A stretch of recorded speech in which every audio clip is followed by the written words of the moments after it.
შეიძლება 1000-ჯერ გინახავთ შეერთებული შტატების რუკა. მაგრამ რა სიტყოდით თუ გითხრათ, რომ სინამდვილეში მას არასდროს შეხედეთ? დაახლოვეთ და აზრი ეკარგება. ეს ის გეოგრაფია, რომელსაც სკოლაში არ გასწავლიდნენ. ნომერი 50. შეხედეთ ქვედა 48 შტატის მარცხენა ზედაკუთხეს. შეამჩნიეთ ის პატარა მიწის ნაკვეთი, რომელიც კანადის საზღვრის ქვემოთ ჩამოეკიდა. ეს არის Point Roberts-ი, ვაშინგტონი. აშშ-მ და კანადამ თავიანთი საზღვარი პირდაპირ 49 პარალელზე გაავლეს. მაგრამ ამ სუფთა გაყოფამ შემთხვევით ნახევარვით და წევარი მოწყვიტა. პატარა ნაწილი ამერიკას დარჩა, მაგრამ ის დანარჩენ ვაშინგტონის შტატს მოწყვეტილია. მთავარ მიწასთან პირდაპირი სახმელეთო გზა არ არსებობს. მანქანით შესვლის ან გასვლის ერთადერთი გზა არის ჩრდილოეთით, კანადაში გადასვლა და შემდეგ აშშ-ში დაბრუნება ბლეინის მახლობლად. ეს ნიშნავს, რომ დაახლოებით 1200 ამერიკელს საკუთარი შტატში მისასვლელად ორი საერთაშორისო საზღვარი უნდა გადაგვიდოს. ესეთი კომუნალური სერვისები, როგორიცაა წყალი და ელექტროენერგია, კანადიდან მოდის და წლების განმავლობაში ადგილობრივი ბავშვები სხვა ქვეყნის გავლით ავტობუსით დადიოდნენ მხოლოდ იმისთვის, რომ სკოლაში მისულიყვნენ. რუკებს აქვთ კიდეები, კუთხეები და სანაპირო ხაზები, მაგრამ ერთი ადგილი ბევრად უფრო რთულ რამეს იჩენს. ნომერი 49. თუ გეტყოდით, რომ ამერიკის გული ლებანონის თივის მინდორშია, დამჯერებდით? ანუ ლებანონი, კანზასი. დაახლოებით 200 კაციან ქალაქში არც გრანდიოზული მონუმენტია და არც ტურისტული ატრაქციონი. უმეტეს დროებში ამ ხრეშის გზაზე ქარი უფრო ხშირად გადის, ვიდრე მანქანები. ეს ადგილი 1918 წელს გამოითვალეს, როცა გამზომველებმა შეერთებული შტატების კონტურული მუხაო ამოჯრეს და ის ნემსზე დააბალანსეს, სანამ სრულ ტონასწორობას არ მიაღწია. ეს გახდა ქვეყნის გეოგრაფიული ცენტრი. დღეს მას მხოლოდ პატარა დაფა და ბალახზე მდგარი პიკნიკის მაგი დააღნიშნავს. უმეტეს ადგილებს წლები სჭირდებათ, რომ გამორჩეულები გახდნენ. ეს კი შემთხვევით დაუვიწყარი გახდა. ნომერი 48. ზოგიერთი ქალაქი წლები ეიბრძვის იმის დაახლოებით 120-მდე ადამიანი ცხოვრობს იქ, Glenwood Springs-ის აღმოსავლეთით. უმეტესობა ფიქრობს, რომ ეს სახელი გზის მუშებმა დაარქვეს. ამბობენ, რომ ერთმა მუშამ გასასვლელის ნიშნული ცარიელი დატოვა და ეს სახელი ასე დარჩა. ეს კარგი ისტორია, მაგრამ არასწორია. ადგილობრივ ისტორიკოსებს აქვთ ჩანაწერები, რომ აქ ხალხი 1870-იან წლებში ცხოვრობდა. ეს ადგილი ბევრად ადრე დაერქვა, ვიდრე Interstate-ი აშენდებოდა. No Name Creek-ისა და No Name Canyon-ის მიხედვით. ქუჩასაც No Name Lane ქვია. აქ არის No Name ბარი და გრილი. მთელი ქალაქი ამ დროებით სახელს სიამაყით ატარებს. ზოგჯერ ამერიკის ყველაზე ცნობილი ღირსშესანიშნაობები იწყება პრობლემით, რომელიც აღარავის ახსოვს. ნომერი 47. Atlantic City მსოფლიოში ყველაზე გრძელი სანაპირო ბილიკის სახლია და ის დაიწყო როგორც მარტივი გადაწყვეტა გამაღიზიანებელი პრობლემის. 1860 წელს პლაჟიდან ქვიშა მუდმივად შექონდათ ახლომდებარე სასტუმროებში. ამიტომ ერთმა ადგილობრივმა სასტუმროს მფლობელმა შესთავაზა სანაპიროზე ხის ბილიკის აშენება. პირველი ვერსია მხოლოდ 8 ფუტის სიგანის იყო და ყოველ ზამთარს მუშები ანგრევდნენ მას და დაფებს ინახავდნენ შემდეგ სეზონამდე. თუმცა იდეა იმდენად წარმატებული აღმოჩნდა, რომ ბორდო კი გაანაგრძობდა გაფართოებას. დღეს ის დაახლოებით 4 მილის სიგრძეზე გადაჭიმულია Atlantic City-ში და დაახლოებით 5.5 მილს აღწევს, როცა მეზობელ ვენტნორთან არის შეერთებული. თუმცა რუკაზე და დროშაზე არსებული ყველაფერი რეალურ სამყაროში აღარ არსებობს. ნომერი 46. შეხედეთ კალიფორნიის შტატის დროშას და ცენტრში მიმავალ გრიზლის დათვს დაინახავთ. თუ ამავე დათვს ბუნებაში ეძებთ, ვერსად იპოვით. პოვით. კალიფორნია ოდესლაც ათასობით გრიზლის სახლი იყო, მაგრამ 10 წლეულების განმავლობაში ნადირობამ და მახეების დაგებამ ისინი გადაშე მიიღო და მიიყვანა. ბოლო ცნობილი დათვი თულარის ოლქში 1922 წელს მოკლეს, ხოლო ბოლო ნახვა 2 წლის შემდეგ სეკვოიას ეროვნულ პარკში დაფიქსირდა. შემდეგ ისინი გაქრნენ. კალიფორნიამ გრიზლი თავის ოფიციალურ სახელმწიფო ცხოველად მხოლოდ 1953 წელს გამოაცხადა, თითქმის 30 წლის შემდეგ, რაც ის გაქრა. ასე რომ შტატმა სიმბოლოდ აირჩია არსება, რომელიც უკვე დაკარგული ჰქონდა. თვითონ დროშაზე გამოსახული დათვი, მონარქი, სიცოცხლის ბოლო წლები ქალაქის ზოოპარკში გაატარა. რუკაზე ხაზები მუდმივივით ჩანს, მაგრამ ბუნება ამას არ ეთანხმება. ნომერი 45. მისისიპის მდინარეს ერთ ადგილას დარჩენა არ სურს. ათასობით წლის განმავლობაში ის მუდმივად იცვლიდა მიმართულებას, ტოვებდა ძველ კალაპოტებს და ახალს ქმნიდა. და ეს წნეხი ისევ გროვდება. ლუიზიანა შტატში ბატონ რუჟის ზემოთ არის პატარა მდინარე, რომელსაც ატჩაფალაია ქვია და ის მექსიკის ყურემდე უფრო მოკლე და უფრო ციცაბო გზას იძლევა. და წყალი ყოველთვის ყველაზე მარტივ გზას ირჩევს. ეს ნიშნავს, რომ მისისიპის მდინარეს კურსი 10 წლეულების წინ უნდა შეეცვალა. თუ ასე მოხდებოდა, ქალაქები როგორიცაა ბატონ რუჟი და ნიუ ორლეანი ჩახშობილი წყლის პირას დარჩებოდნენ.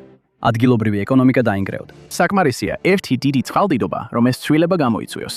ცვლილება გამოიწვიოს. ერთადერთი, რაც ამას აფერხებს, არის ძველი მდინარის საკონტროლო ნაგებობა, ბეტონის სისტემა, რომელიც აშშ-ის არმიის საინჟინრო კორპუსმა ააშენა, რათა მდინარე თავის კალაპოტში შეენარჩუნებინა. ამერიკის ზოგიერთი ყველაზე დიდი ღირსშესანიშნაობა არასდროს ჩანს.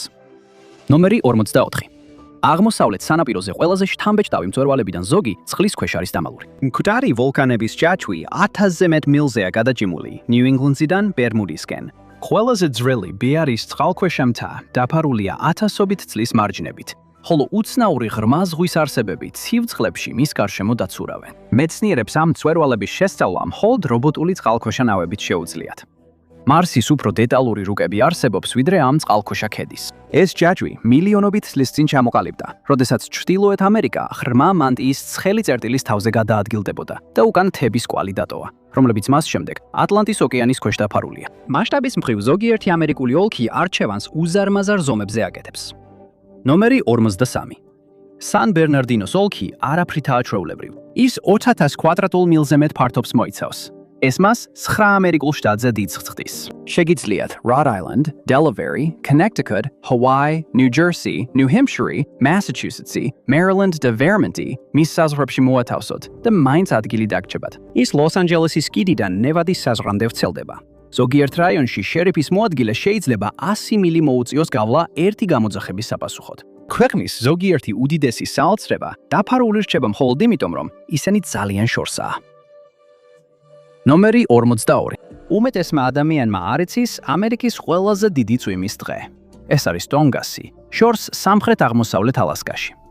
დღე დაახლოებით 17 მილიონი აკრის ფართობს მოიცავს. მისი მასშტაბი რთული გასაგებია. შვეიცარიის ან დანიის ჩასმა შეიძლება მის საზღვრებში. წლების განმავლობაში ტონგასი მწვავე ბრძოლის ეპიცენტრში იყო. მერქნის დამამუშავებლები მას ძვირფასი ძველი ტყის ველი, ტყის ხის წყარო დაღიქვამენ. მაშინ როცა გარემოს დამცველები ამტკიცებენ, რომ როგორც კი ეს ხეები მოიჭრება, ისინი ვეღარასდროს აღდგება. ზოგიერთი მათგანი მაშინაც კი არსებობდა, როცა კოლუმბმა ამერიკაში გაცურა. ერთი გადაწყვეტილება საუკუნეების განმავლობაში შეიძლება განსაზღვრავდეს ერის ბედს. ეს გადაწყვეტილება კი თითქმის საპირისპიროდ იქნა მიღებული. ნომერი 41. ჩანს, რომ ვაშინგტონი DC ყოველთვის განწირული იყო, რომ ქვეყნის დედაქალაქი გამხდარიყო. მაგრამ სამოქალაქო ომის შემდეგ სერიოზული კამპანია დაიწყო მისი გადატანისთვის. ამის მიზეზი მარტივია. დედაქალაქი შორეულ აღმოსავლეთ სანაპიროზე ნაკლებად ლოგიკური იყო ქვეყნისთვის, რომელიც სწრაფად ფართოვდებოდა დასავლეთისკენ. ბევრს სჭიროდა, რომ მთავრობის ცენტრი უფრო ახლოს უნდა ყოფილიყო ქვეყნის შუაგულთან. ამიტომ 1869 წელს ხარდამჭერები შეიკრიბნენ სენტ-ლუისში და ის იდეალურ შემცვლელად წარმოადგინეს. მაგრამ იმ დროისთვის ვაშინგტონი უკვე ძალიან დამკვიდრებული იყო. მთავრობამ დიდი თანხა ჩადო ფედერალურ შენობებში, მათ შორის ახლად დასრულებულ კაპიტოლიუმის გუმბათში. აღმოსავლელი პოლიტიკოსები არ იყვნენ მზად მათი მიტოვებისთვის. ეს იდეა რამდენჯერმე დაბრუნდა, მაგრამ ყოველთვის იგივე ბედი ეწია. უკვე ძალიან ბევრი იყო აშენებული, ძალიან დიდი ძალაუფლება იყო თავმოყრილი. ამიტომ დედაქალაქი ზუსტად იქ დარჩა, სადაც იყო. ისტორია ყოველთვის იქ არ ხდება, სადაც ელოდები. ზოგჯერ ის იწყება ბრაუნსტონში. ნომერი 40. 15-20 Sedgwick Avenue-ს განსაკუთრებული ადგილი უკავია მუსიკის ისტორიაში. 10 აგვისტოს 1973 წელს თინეიჯერი სახელად Clive Campbell-ი, ანუ DJ Kool Herc-ი, სკოლის დაწყების სწავლებას აწყობდა. DJ-ინგის დროს მან შენიშნა, რომ ხალხი გაგიჟდებოდა სიმღერებში მოკლე დასარტყამი პაუზების დროს. ამიტომ მან დაიწყო ამ პაუზების გახანგრძლივება. ერთი და იმავე ჩანაწერის 2 ასლის გამოყენებით, რომ ისინი ციკლად გაემეორებინებინა. ამას რომ აკეთებდა, ვერც კი მიხვდა, რომ ჰიპ-ჰოპი დაიბადა. არავის ჰქონდა წარმოდგენა, რომ ისინი რაღაც განსაკუთრებულის დასაწყის ესწრებოდნენ. სწორედ იმ ერთ ბრონქსის მისამართიდან მთელ პლანეტაზე გავრცელდა მთელი კულტურა. ერთმა წერტილმა რუკაზე სამუდამოდ შეცვალა მუსიკა. და რუკას შეუძლია მთელი შტატების შემთხვევაშიც კი თვალი აგვირიოს. ნომერი 29. მიჩიგანი გარშემორტკმულია კანადით, ჩრდილოეთით, აღმოსავლეთით, სამხრეთით და დასავლეთით, სადაც არ უნდა გაიხედო, ყველგან კანადაა და ეს შეუძლებლად ჟღერს, მაგრამ ყველაფერი დიდ ტბებზეა დამოკიდებული. მიჩიგანის 2 ნახევარკუნძული წყალს ეხვევა გარშემო და კანადის მიწა თითქმის ყველა მხრიდან მას ესაზღვრება. თუმცა ეს ყველაზე უცნაური ნაწილი არ არის. თუ დეტროიტის ცენტრიდან პირდაპირ სამხრეთით წახვალ, აშესეკოში უფრო ღრმად არ შეხვალ. შენ გადაკვეთ მდინარეს და აღმოჩნდები ვინძორში, ონტარიოში. სხვა სიტყვებით რომ ვთქვათ, დეტროიტი სინამდვილეში კანადის ჩრდილოეთით მდებარეობს. არც ერთ სხვა შტატს ასეთი გარშემორტმული მდებარეობა არ აქვს. რუკაზე ყოველი უცნაური ფორმის უკან თავისი ისტორია დგას. ამას ძალიან ჯიუტი ავტორი ჰყავს. ნომერი 38. მისურის სამხრეთ საზღვარზე უცნაური პატარა ფეხი აქვს, რომელიც თითქოს არკანზასში უნდა იყოს. ხალხი მას ჩეკმის ქუსლს ეძახის და ის არსებობს ერთი ჯიუტი მიწის მესაკუთრის ჯონ ჰარდმენ უოკერის გამო. როცა მისურის საზღვრებს მე-19 საუკუნის დასაწყისში ავლებდნენ, მან ყველაფერი გააკეთა, რომ მისი მიწა შტატის შიგნით დარჩენილიყო. მან კონგრესზე ზეწოლა მოახდინა, სანამ საზღვარი სამხრეთით არ გადახარეს, მხოლოდ იმისათვის, რომ მისი მიწა შეეტანათ. ერთი ადამიანის მიზანდასახულობამ შეიძლება მთელი რუკა შეცვალოს. და ზოგიერთი ღირსშესანიშნაობა იმდენად ცნობილი ხდება, რომ არავინ აცნობიერებს სინამდვილეში ეს ტყუილია. ნომერი 37. ყველა ფიქრობს, რომ Grand Canyon ყველაზე ღრმა წერტილია აშშ-ში. ჯოჯოხეთის კანიონი კი პირდაპირ აიდაჰოსა და ორეგონის საზღვარგარეთზე გადის, რომელიც მილიონობით წლის განმავლობაში მდინარე სნეიკმა გამოკვეთა. ის თითქმის 8000 ფუტით ეშვება კიდი და მდინარემდე, რაც დაახლოებით 2000 ფუტით უფრო ღრმაა, ვიდრე Grand Canyon-ი. მაგრამ ყველაზე დრამატული ლენდშაფტები ყოველთვის ის არ არის, რასაც ხედავ. ნომერი 36. პირველ შეხედვაზე მონტერეის ყურე კალიფორნიაში მშვიდი და წყნარი ჩანს. მაგრამ ტალღების ქვეშ არის კანიონი, რომელიც მთელი 1 მილის სიღრმეზეა. Monterey's კანიონი თითქმის 100 მილის სიგრძეზე კვეთს ზღვის ფსკერს და პირდაპირ ეშვება სრულ სიბნელეში. კანიონი მუდმივად მოძრაობს წყალქვეშა მეწყერების გამო, რომლებიც ყოველ რამდენიმე თვეში ცვლიან ზღვის ფსკერის ფორმას. ყველაფერი, რაც ამ მეწყერში მოხდება, შეიძლება ღრმად გაიტანოს. ზოგი რიცხვი ქალბად ჟღერს, სანამ მტკიცებულებას არ ნახავ. ნომერი 35. კენტუკიში დაახლოებით 4.5 მილიონი ადამიანი ცხოვრობს. ასევე ინახება დაახლოებით 16 მილიონი ბარელი დაძველებული ბურბონი. ეს ნიშნავს, რომ თითოეულ მცხოვრებზე 3-ზე მეტი ბარელი მოდის.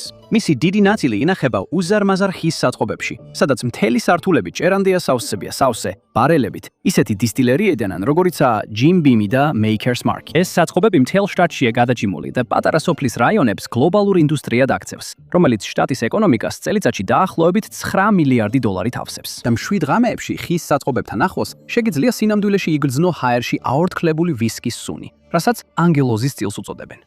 უმეტეს ადგილებში გეოგრაფიას ერგებიან. ამ ადგილმა კი საათი მოირგო. ნომერი 34. ნევადა წყნარი ოკეანის დროით მუშაობს, გარდა ერთი პატარა ქალაქისა. West Wendover მდებარეობს Utah საზღვართან და საათებს მთის დროით აყენებს. ეს მას ნევადის დანარჩენ ნაწილზე 1 საათით წინ აყენებს. მიზეზი ფულია. West Wendover Casinos ქალაქია ცარიელ უდაბნოში. მისი თითქმის ყველა მოთამაშე Utah-ს საზღვრის გადაღმა Salt Lake City-დან მოდის. მაგრამ წლების განმავლობაში მისი მთავარი კლიენტებისგან 1 საათით უკან ყოფნა მუდმივ პრობლემებს ქმნიდა. დახურვის დრო, ავტობუსების განრიგი და აზარტული თამაშების პიკი საათები არასდროს ემთხვეოდა ერთმანეთს. ამიტომ 1999 წელს ქალაქმა ითხოვა დროის სარტყელის შეცვლა, რათა თავისი კლიენტებისთვის დაემთხვია დრო. და ეს მოთხოვნა დაამტკიცეს. ეხლა West Wendover-ი აზარტული თამაშების ქალაქია და შტატის უცნაურობად ითვლება. მაგრამ ამერიკის ისტორიის ზოგიერთი ნაწილი ყველაზე უნიშნელო გზებით ხდება. ნომერი 23. ვარსკვლავები და ზოლები. საკმაოდ გამორჩეული სიმბოლოა. მაგრამ იცოდი, რომ ამჟამინდელი 50 ვარსკვლავის სკოლაში შესრულებული პროექტის შედეგად გაჩნდა 1958 წელს 17 წლის Robert G. Heftმა ეს დიზაინი ისტორიის დავალების ფარგლებში წარადგინა და B- მიიღო. მასწავლებელმა მიუთითა, რომ იმ დროს მხოლოდ 48 შტატი იყო, მაგრამ რობერტს თავისი დროში ისჯეროდა. მისმა მასწავლებელმა უთხრა, რომ თუ დროშას კონგრესი მიიღებდა, მაშინ A-ს მიიღებდა. ასე რომ რობერტს ახალი პროექტი გაუჩნდა. მან თავისი დროშა ადგილობრივ სენატორს გაუგზავნა და დაიწყო კამპანია, რომ ის მიეღოთ. 2 წლის შემდეგ ალასკა და ჰავაი შტატები გახდნენ. ისტორიამ დიზაინს წამოეწია და რობერტ ჰეფტმა თავისი A მიიღო. დღეს 50 ვარსკვლავიანი დროშა ყველაზე ხანგრძლივად გამოყენებული ვერსიაა ქვეყნის ისტორიაში. ცუდი არაა სასკოლო პროექტისთვის. ზოგი ცვლილების შემჩნევას წლები სჭირდება, სხვები კი ერთიანად მოდიან. ნომერი 32. 1932 წელს მთელი ქალაქი სხვა შტატში გაიღვიძა. ქალაქი იყო ტექსომა, ნახევრად ტეხასი, ნახევრად ოკლაჰომა. მისი სახელი პირდაპირ აერთიანებს ორივე შტატს. წლების განმავლობაში საზღვარი პირდაპირ ქალაქის შუაში გადიოდა. შემდეგ ახალმა გამოკვლევამ აჩვენა, რომ ხაზი არასწორი იყო. ასე რომ ერთ ღამეში საზღვარი სამხრეთით გადაიწია. მოულოდნელად ბანკი, საფოსტო ოფისი და უმეტესობა ბიზნესებისა სრულიად სხვა შტატში აღმოჩნდა. რასაც კი ერთი სასწავლო ოლქი ორივე მხარეს ემსახურება. სკოლის ბავშვებს შეუძლიათ ოკლაჰომას საკლასო ოთახიდან ტეხასის ბეისბოლის მოედანზე გადავიდნენ. შტატის ხაზის გადაკვეთა ისე, რომ ვერც კი შეამჩნიონ. ნომერი 31. აშშ-ს არ აქვს ოფიციალური ენა. ეს იმიტომ მოხდა, რომ კონგრესს არ სურდა გაეუცხოებინა ადრეული მოქალაქეები, რომლებიც გერმანულად, ჰოლანდიურად ან ფრანგულად საუბრობდნენ. ინგლისური უბრალოდ საერთო ენა იყო. ესე გაგრძელდა 2025 წლის 1 მარტამდე, როცა პრეზიდენტმა დონალდ ტრამპმა ხელი მოაწერა აღმასრულებელ ბრძანებას, რომლითაც ინგლისური გახდა შეერთებული შტატების ოფიციალური ენა. მიუხედავად იმისა, რომ ეს კანონი არ არის, ფედერალურ სააგენტოებს ყოველდღიურ საქმიანობაში ინგლისურის გამოყენება სჭირდებათ. თუმცა, ზოგიერთი ყველაზე დამაბნეველი ამერიკული ისტორია საერთოდ არ არის ადამიანის შექმნილი. ნომერი 30. ჩრდილო-აღმოსავლეთ იუტაში Green River რელიეფს ყურადღებას არ აქცევს. იმის ნაცვლად, რომ ვინტას მთებს შემოულოს, პირდაპირ მათ შუაში მიედინება. წლების განმავლობაში არავინ იცოდა, როგორ ხდებოდა ეს. შემდეგ, 2026 წლის დასაწყისში, მკვლევრებმა ამოხსნეს ეს საიდუმლო. ქანის მკვრივი მასა მიწის სიღრმეში ჩაიძირა და მთებიც თან გაიყოლა. მდინარე თავის თავდაპირველ კალაპოტში დარჩა და მთელი ამ დროის განმავლობაში იმავე გზას ჭრიდა. შემდეგ მწვერვალები მის გარშემო კვლავ მოიწია. ზოგჯერ გეოლოგიას ლანდშაფტის შესაძლებლად 1000 წლები არ სჭირდება. ეს შეიძლება რამდენიმე დღეშიც მოხდეს. ნომერი 29. აღმოსავლეთ ვაშინგტონის არხიანეს სკაბლენდები სხვა პლანეტას გავს. რეგიონის უმეტესობა სასოფლო-სამეურნეო მიწებია, მაგრამ აქ უნაყოფო უდაბურებაა. კლდეები ასობით ფუტით ეშვება. გიგანტური ჩანჩქერები გამშრალია. სინამდვილეში ერთ-ერთი მათგანი ნიაგარას ჩანჩქერზე უფრო დიდი იყო. მთელი ტერიტორია დაფარულია მშრალი წყალდიდობის არხებით, კულეებითა და ჩანჩქერებით. 10 წლეულების განმავლობაში გეოლოგები ამტკიცებდნენ, რომ ეს ნელა ჩამოყალიბდა.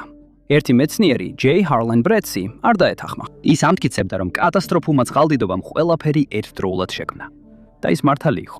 ბოლო გამყინვარების ბოლოს უზარმაზარმა ტბამ რამდენჯერმე გაარღვია თავისი ყინულის გაშხალი. გიგანტური წყლის კედლები რეგიონს გადაეფინა. ნიადაგი ჩამორეცხა და რამდენიმე დღეში შიშველი კლდეები გამოაჩინა. 10 წლეულების შემდეგ ბრეტს პენროუზის მედალი გადასცეს, რაც გეოლოგიის უმაღლესი ჯილდოა. 2 წლით ადრე, ვიდრე ის 99 წლის ასაკში გარდაიცვლებოდა. ხშირად ისტორიის ყველაზე ცნობილი ვერსია, ასევე ყველაზე ნაკლებად ზუსტია. ნომერი 20. 8. Hollywood-ი კოუბოებს წარმოაჩენს როგორც მარტომყოფ პიროვნებებს, რომლებიც ველებზე დაქრიან. თუმცა, ნამდვილი ამბავი ბევრად უფრო საინტერესოა. სამოქალაქო ომის შემდეგ საქონლის გადაყვანა ტეხასიდან ჩრდილოეთისკენ რკინიგზისკენ გაიზარდა. ამ გადაყვანებზე თითქმის ყოველი 4 კოუბოიდან 1 აფრო-ამერიკელი იყო. ზოგი მათგანი მონობაში იყო დაბადებული და შემდეგ ველებზე საუკეთესო მხედრებად იქცნენ. საქონლის გადაყვანის პიკზე 5-დან 9000-მდე აფრო-ამერიკელი კოუბოი მუშაობდა ველებზე და საქონელს უვლიდა. აფრო-ამერიკელმა კოუბოიმ, სახელად ბილ პიკეტმა, გამოიგონა როდეოს ტექნიკა, რომელიც ცნობილია როგორც სტირ რესლინგი და დრესაც სრულდება. ის ასევე იყო პირველი აფრო-ამერიკელი კოუბოი ვარსკვლავი, რომელიც 1920-იან წლებში ფილმებში გამოჩნდა. კიდევ ერთი ბას რივზი მონობას გაექცა და აშშ-ის მარშალის მოადგილე გახდა. აშშ-ში ყველა ადგილი ყურადღებით არ არის დასახელებული. ზოგიერთი ქალაქი მაშინ ჩნდება, როცა ყველა ხელს იღებს. ნომერი 27. ჩრდილოეთ კაროლინაში არის ქალაქი სახელად ვაინოუთი და ეს სახელი სუფთა იმედგაცრუებიდან წარმოიშვა. როცა ადგილობრივები შეიკრიბნენ ქალაქისთვის სახელის დასარქმევად, თითოეული წინადადება ახალ კამათს იწვევდა. საათები გავიდა და ვერავინ შეთანხმდა. ბოლოს ერთმა დაღლილმა მცხოვრებმა ხელი აიქნია და თქვა: მოდი უბრალოდ დავარქვათ უაინოუთი. ყველა დაეთანხმა და ასე გადაწყდა. სტუმრები ხშირად ჩერდებიან, რომ გადაიღონ სურათი ქალაქის ნიშთან, სანამ ახლომდებარე ირას, ჩრდილოეთ კაროლინაში გააგრძელებენ გზას. ზოგჯერ საუკეთესო ქალაქის სახელები შემთხვევით ჩნდება. აშშ-ში ცნობილია სწრაფი კვების სიყვარულით. სწორედ ამიტომ შემდეგი მაგალითი ასე გასაოცარია. Number 26. McDonald's-ი ერთ-ერთი ყველაზე ცნობადი ბრენდია მსოფლიოში. იმდენად რომ გონია ყოველი ქუჩის კუთხეშია. თელ ქვეყანაში 13000-ზე მეტი McDonald's-ის რესტორანია, მაგრამ აშშ-ში ბიბლიოთეკების რაოდენობა მაინც აღემატება მათ. 17000-ზე მეტი ფილიალი და მოძრავი ბიბლიოთეკაა. ყოველი ოქროს თაღისთვის ერთზე მეტი ბიბლიოთეკაა. და ზოგიერთ საზოგადოებაში ისინი მხოლოდ წიგნის ასაღები ადგილები არ არის. ზოგი ინსტრუმენტებს, თესლებს, სათევზაო ჯოხებსა და ტელესკოპებსაც კი აძლევს სესხად. ასეთ რამეს ბედნიერების მენიუში ვერ ნახავთ. გაქვთ იდეა, რა არის ყველაზე პოპულარული ქალაქის სახელი აშშ-ში? მოდით ერთად გავიგოთ. ნომერი 25. თუ გადაწყვეტთ, რომ მეწვიოთ აშშ-ში ყველა ქალაქს, რომელსაც ვაშინგტონი ქვია, ამას თითქმის 3 თვე დაგჭირდებათ. აშშ-ში 88. ვაშინგტონია და ეს უდავოდ ყველაზე გავრცელებული ქალაქის სახელია ამერიკაში. რაც პატრიოტული პატივისცემით დაიწყო, ქვეყნის მასშტაბით ტრენდად იქცა და ეს ტენდენცია არასდროს შეჩერებულა. მეორე ადგილზეა სპრინგფილდი, 91 ქალაქით. ასე რომ 200 წელზე მეტი ხნის შემდეგაც ჯორჯ ვაშინგტონი კვლავ აყალიბებს ამერიკას. ზოგიერთი ადგილი თავის სახელს ისტორიით იმსახურებს, სხვები კი განწყობით. ნომერი 24. ალმა, კოლორადოში მისასვლელად უნდა აეცოცო. ზღვის დონიდან თითქმის 10,600 ფუტის სიმაღლეზე. ალმა, კოლორადო ამერიკაში ყველაზე მაღლა მდებარე ოფიციალურად რეგისტრირებული დაბაა. დაახლოებით 300 ადამიანი ცხოვრობს იქ მთელი წლის განმავლობაში. უძლებენ გაიშვიათებულ ჰაერსა და მკაცრ ზამთრებს. მთავარი ქუჩა უფრო მაღლა მდებარეობს, ვიდრე Mount Mitchell-ის მწვერვალი, რომელიც მისისიპის მდინარის აღმოსავლეთით ყველაზე მაღალი მთაა და თითქმის 4000 ფუტით დაბალია. ადგილობრივი ბარი ამტკიცებს, რომ ამერიკაში ყველაზე მაღლა მდებარე ბარია, სადაც სტუმრები სწრაფად იგებენ, რომ სიმაღლეზე 1 ლუდი 3 სტოლფასია. ყველა ქალაქს აქვს დასაწყისი. შემდეგი ქალაქი აზარტული თამაშით დაიწყო. ნომერი 23. შოულო, არიზონამ თავისი სახელი მაღალი ფსონების ბანკოს თამაშიდან მიიღო. ორ ფერმერს უთანხმოება მოუვიდა და ვერ გადაწყვიტეს, ვინ მიიღებდა რანჩოს. სასამართლოში დავის ნაცვლად ისინი ერთ ბანკოს ამოღებით შეთანხმდნენ. რანჩო იმას შეხვდებოდა, ვინც ყველაზე დაბალ ბანკოს ამოიღებდა. ერთმა კაცმა ამოაბრუნა ჯვრის 2 და ყველაფერი მოიგო. დამარცხებული ცხენით წავიდა, ხოლო გამარჯვებულმა ბანკომ მომავალ ქალაქს სახელი მისცა. დღეს მთავარი გზა Deuce of Clubs ქვია, ხოლო ჯვრის 2 ქალაქის მასშტაბით ნიშნებზეა გამოსახული. ამობენ, რომ ცხოვრება თავის გზას ყოველთვის პოულობს და ეს შემდეგი ადგილი ამას ამტკიცებს. ნომერი 22. ნევადის უდაბნოში, კლდეში, ვიწრო ნაპრალი მიდის, ღრმა წყლით სავსე მღვიმეში, რომელსაც ეშმაკის ხვრელი ქვია. იქ მხოლოდ ერთი ბინადარი ცხოვრობს, ეშმაკის ხვრელის პაპფიში. ეს თევზები წარმოუდგენლად იშვიათია და დედამიწის სხვა არც ერთ ადგილას არ გვხვდება. მთელი ეს სახეობა დამოკიდებულია მზის შუქით განათებულ წყლის ვიწრო ზოლზე, რომელიც უფსკრულის კიდეზეა. დღესდღეობით მხოლოდ დაახლოებით 200-მდე ინდივიდი დარჩა და კლიმატის უკიდურესი ცვლილებები საფრთხეს უქმნის ამ ჯგუფს გადაშენების. უმეტესობა თემებისა ადაპტირდება იმ მიწასთან, რომელზეც ცხოვრობს. ერთმა კი გადაწყვიტა ხოიტა, რომ გადაადგილება უფრო მარტივი იყო.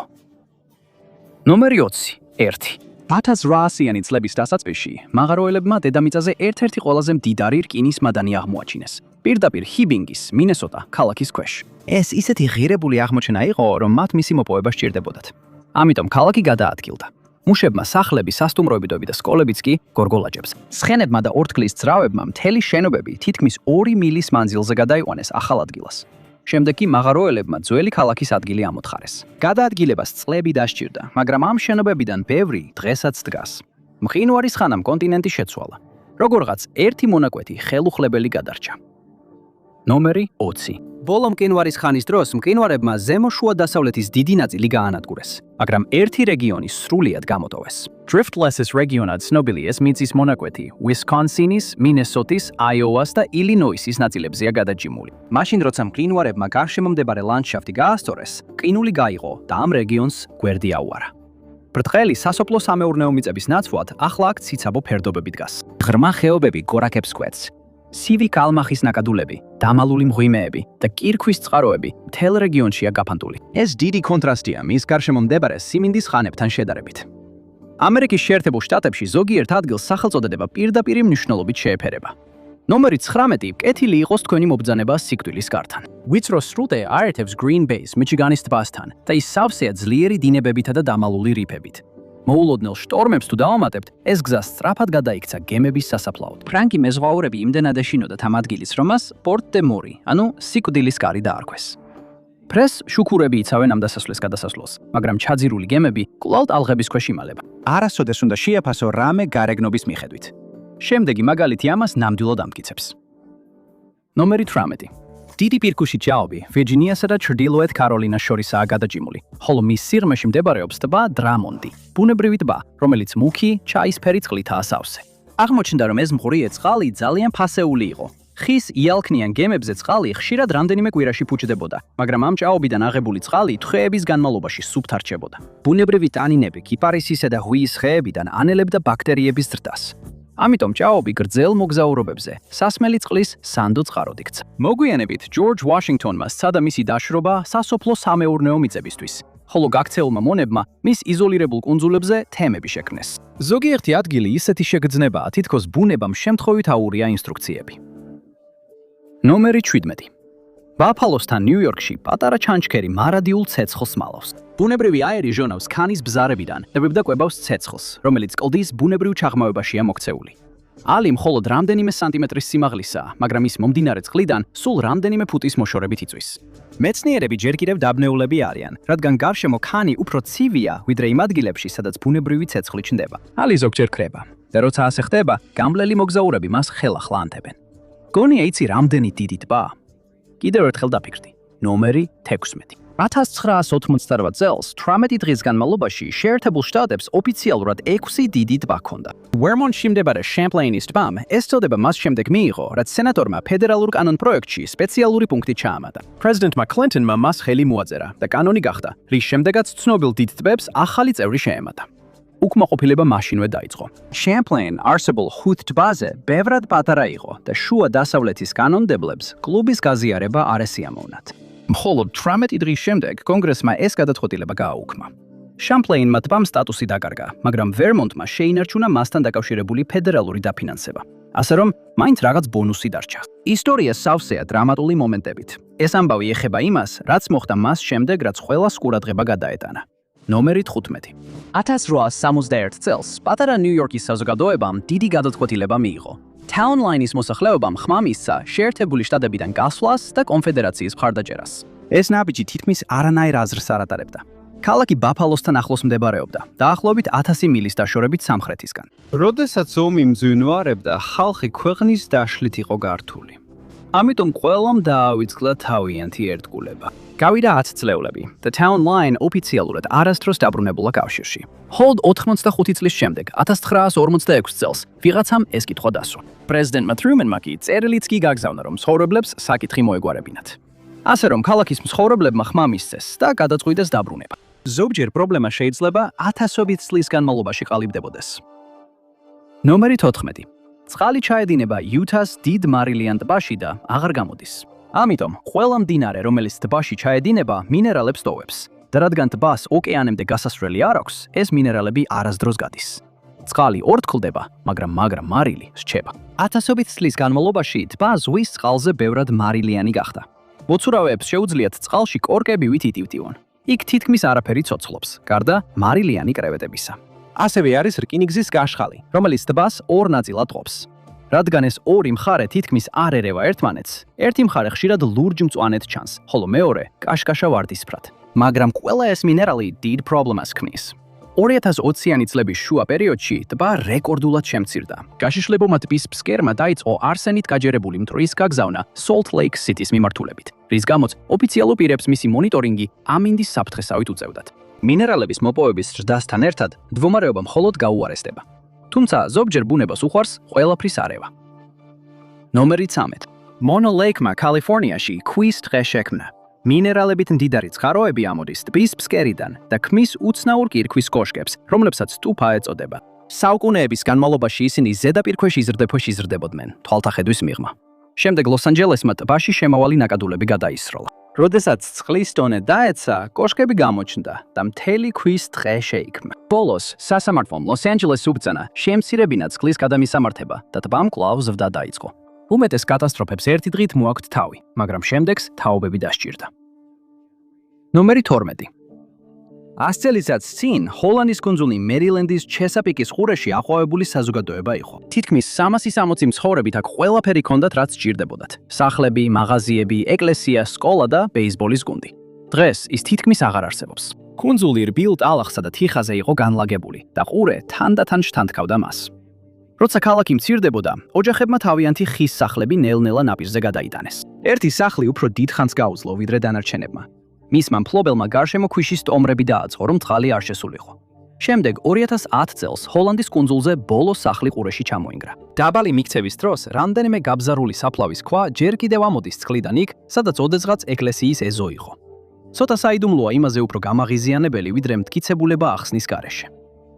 ნომერი 11. Racetrack Plaza-ზე, სიკვდილის ველზე, მძიმე ქვები თვითონ სრიალებენ უდაბნოში და უკან გრძელ მიხვალ ბილიკებს ტოვებენ.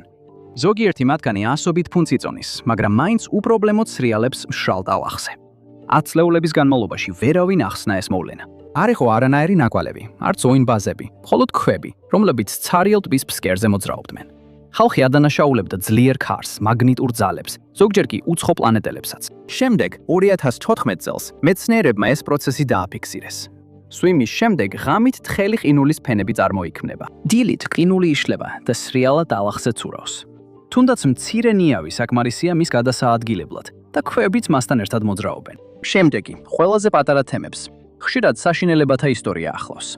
ნომერი 10. კალავაოს ოლქში, ჰავაიზე, დღეს 100-ზე ნაკლები მცხოვრებია. მეტი ვიდრე საუკუნის განმავლობაში ეს არჩევანი არ იყო და არავის ჰქონდა უფლება დაეტოვებინა იქაურობა. საუკუნეზე მეტი ხნის განმავლობაში ეს ადგილი კეთროვანთა კოლონიად გამოიყენებოდა. პაციენტებს ოჯახებიდან აშორებდნენ და აქ აგზავნიდნენ. ბელგიელი მღვდელი, სახელად მამა დამიანი, მოვლაზე ზრუნავდა. ის წლების განმავლობაში დარჩა იქ, სანამ თავადაც არ დაავადდა და საბოლოოდ იქვე გარდაიცვალა. საუკუნეზე მეტი ხნის შემდეგ ის წმინდანად შერაცხეს. როცა ქალაქს რაღაც სჭირდება, ყველაფერს გააკეთებს მის მისაღებად. მეცხრე ნომერი. 1938 წელს მასაჩუსეტსმა რუკიდან 4 ქალაქი წაშალა. დანა, ენფილდი, გრინვიჩი და პრესკოტი. ყველა გაქრა. ბოსტონს მეტი წყალი სჭირდებოდა. ამიტომ შტატმა მთელი ხეობა დატბორა, რათა ქუაბინის წყალსაცავი შეექმნა. ოჯახებს იძულებული გახდნენ დაეტოვებინათ სახლები, რომლებიც მათმა წინაპრებმა ააშენეს. შენობები დაანგრიეს და სასაფლაოები ამოთხარეს. გარდაცვლილებსაც კი მოუწიათ გადასვლა. შემდეგ ხეობა დალუქეს და წყლით აავსეს. დღეს წყალსაცავი ბოსტონის გარშემო მილიონობით ადამიანს სასმელ წყალს აწვდის, ხოლო განსაკუთრებით მშრალ წლებში ძველი გზები და ქვის საძირკვლები ჩანს. ზოგჯერ რუკის გასაგებად საუკეთესო გზაა ზემოდან შეხედო მას. მერვე, ადამიანების უმეტესობას ჯორჯია წარმოუდგენია როგორც გორაკებიანი სასოფლო სამეურნეო მიწები და ატმის ბაღები. შემდეგ კი ხედავენ ბრასთაუნ ბალტს. თითქმის 4800 ფუტის სიმაღლეზე ეს არის შტატის ყველაზე მაღალი წერტილი. ნათელ ამინჩი შეგიძლია ერთდროულად 4 შტატი დაინახო. ჯორჯია, ტენესი, ჩრდილოეთ კაროლინა და სამხრეთ კაროლინა. ზოგჯერ ადამიანები ატლანტასაც კი ამჩნევენ, თითქმის 80 მილის დაშორებით. გარეგნობამ შეიძლება შეცდომაში შეგიყვანოთ, ამ შემთხვევაში კი ძალიანაც. მეშვიდე. ფანდო დღეს გავს, მაგრამ ასე არ არის. იუტას ფერდობზე დაახლოებით 100 აკრ ფართობზე განლაგებულია, დაახლოებით 47,000 კანკალა ვერხვი. ოველი დანი გენეტიკურად იდენტურია და დაკავშირებულია ერთ მიწისქვეშა ფესვთა სისტემასთან. ეს უზარმაზარი დღე ერთი ცოცხალი ორგანიზმია. მეცნიერები ფიქრობენ, რომ მისი ფესვები ათასობით წელია არსებობს. წონით ის შეიძლება იყოს ყველაზე მძიმე ცოცხალი არსება დედამიწაზე. უფრო მძიმე ვიდრე ლურჯი ვეშაპი ან გიგანტური სეკვოია. მაგრამ ის საფრთხის ქვეშაა. ირემი გვალვა და დაავადება ნელ-ნელა ასუსტებს მას. ეს გახდა კონსერვაციის ძალისხმევების და დაცული ტერიტორიების შექმნის მიზეზი, სადაც ახალგაზრდა ყორტები კვლავ იზრდება. ყოველივე არ გადარჩება გამყინვარების ეპოქას. ზოგი რამ უბრალოდ უარს ამბობს წასვლაზე. მეექვსე ნომერი.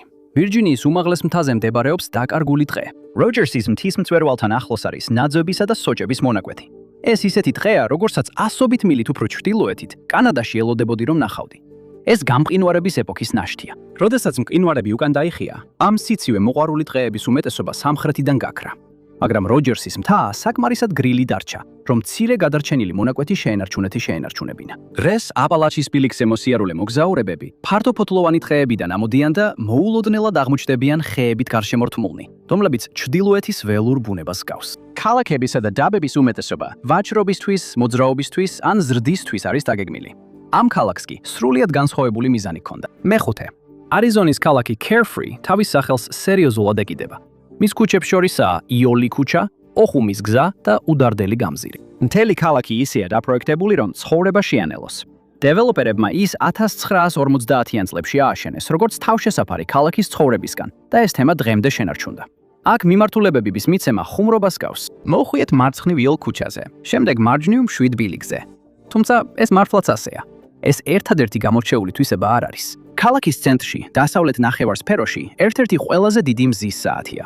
ზოგჯერ ერთი შეცდომა შეიძლება ისეთი ჯაჭვური რეაქცია გამოიწვიოს, რომელსაც ვერავინ წარმოიდგენდა. ნომერი 4. 1980 წელს ნავთობის საბურღი ჯგუფი ლუიზიანაში ფეინის ტბის ფსკერზე გაიჭრა და მარილის მაღარო აღმოაჩინა.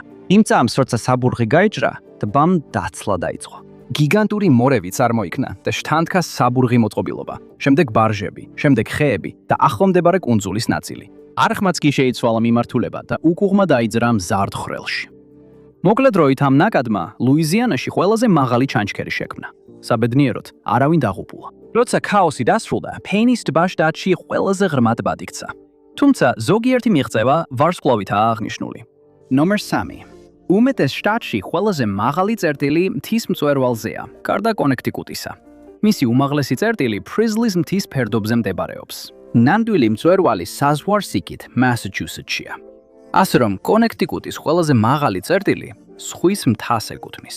ეს ცოტათი გავს იმით ტრაბახს, რომ ქალაქში ყველაზე მაღალი შენობა შენ გეკუთვნის, როცა სინამდვილეში მხოლოდ მესამე სართული გაქვს. ყოველ კულტურას აქვს თავისი ისტორიები და ლეგენდები და ზოგჯერ ისინი სიმართლეზეა დაფუძნებული. მეორე, თაობების განმავლობაში ძირძველი ხალხები ყვებოდნენ ისტორიას ბუნებრივ ხიდზე, რომელიც კოლუმბიის მდინარეს გადაჭრიდა. ამბობდნენ, რომ ხალხს შეეძლო მდინარეზე მშრალ მიწაზე გადაევლო. ბევრისთვის ეს მითი ჩანდა. შემდეგ გეოლოგებმა აღმოაჩინეს მტკიცებულება მასიური მეწყერის შესახებ, რომელმაც ოდესღაც მდინარე მთლიანად გადაკეტა. ნამსხვრევებმა შექმნა ისეთი დიდი ბუნებრივი კაშხალი, რომ ხალხს შეეძლო კოლუმბიის მდინარე ფეხით გადაელახა. საბოლოოდ მდინარემ გაიკულია გზა და თავის კალაპოტს დაუბრუნდა, ხოლო ხიდი გაქრა. მაგრამ მოგონება დარჩა. ქრეს ფოლადის ხიდი თითქმის იმავე ადგილას დგას. მიუხედავად იმისა, რომ დაკავშირებს სამყაროში ცხოვრობთ, მაინც არსებობს ერთი ადგილი, სადაც თანამედროვე სამყარო ქრება. პირველი ნომერი, ყველაზე მიუვალი ადგილი მომიჯნავე. 48 შტატში მდებარეობს იელოუსტოუნის სიღრმეში. მაგრამ იქ მისვლა მარტივი არ არის. ტერიტორია, რომელიც ცნობილია როგორც თოროფერი, არის ყველაზე შორი წერტილი ნებისმიერი გზიდან ამერიკაში. მისასვლელად საჭიროა ველურ ბუნებაში 20 მილზე მეტის ფეხით გავლა. იქ არ არის მობილური სიგნალი ან რეინჯერთა სადგურები და ასევე არ არსებობს მარტივი გზა გამოსასვლელად. მარშრუტი კვეთს მდინარეებს, ღია მდელოებს, სქელ ტყეებს და ქვეყნის ერთ-ერთ ყველაზე მაღალ გრიზლის დათვების კონცენტრაციას. პარკის რეინჯერებს იქ მისასვლელად ცხენებით უწევთ მგზავრობა და ეს გზა 2 სრულ დღეს მოითხოვს. ქვეყანაში, რომელიც დაკავშირებულია ავტომაგისტრალებით, აეროპორტებითა და მობილური კოშკებით, თოროფერი მაინც იშვიათ ადგილად რჩება. ადგილი, სადაც ნამდვილად მარტო ხარ. მადლობა, რომ დღეს შემომიერთდით. იმედი მაქვს ვიდეო მოგეწონათ და თუ გსურთ მეტი მსგავსი ვიდეოს ნახვა, გთხოვთ გამოიწეროთ არხი და ჩართოთ შეტყობინებები. ეს ნამდვილად დიდ განსხვავებას ქმნის. კიდევ ერთხელ მადლობა და მომავალ შეხვედრამდე Math Pack-ში.